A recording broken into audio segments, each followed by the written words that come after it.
ഈസ്റ്റും ബേക്കിംഗ് സോഡയും ചേർക്കാത്ത നല്ല സോഫ്റ്റ് ആയിട്ടുള്ള പഞ്ഞി പോലത്തെ പാലപ്പം എങ്ങനെ തയ്യാറാക്കാമെന്ന് നോക്കാം.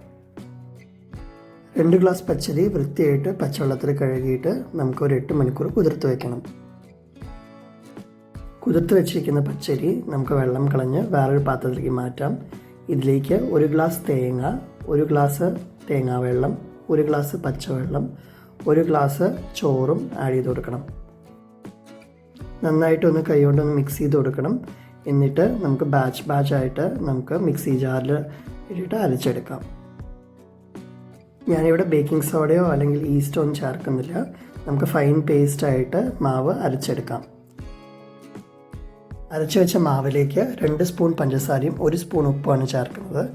ഇത് ചേർത്തതിന് ശേഷം നമുക്കൊന്ന് തവി വെച്ച് നന്നായി ഇളക്കി കൊടുക്കണം. ഏകദേശം 8 മണിക്കൂർ മാവ് അടച്ചു വെച്ച് കഴിഞ്ഞാൽ നല്ല സോഫ്റ്റായിട്ട് പതഞ്ഞ് പൊന്തി കിട്ടും. അപ്പത്തിൻ്റെ മാവ് ദോശച്ചട്ടിയിലോ അല്ലെങ്കിൽ അപ്പച്ചട്ടിയിലോ നന്നായിട്ട് സോഫ്റ്റായിട്ട് ചുട്ടെടുക്കാം. ദോശച്ചട്ടിയിൽ ഉണ്ടാക്കുമ്പം മാവ് ഒഴിച്ച് നന്നായിട്ട് ബബിൾസ് വന്നതിന് ശേഷം ഒരു അടപ്പ് വെച്ച് മൂടിയതിന് ശേഷം നമുക്ക് അപ്പം ഉണ്ടാക്കിയെടുക്കാം.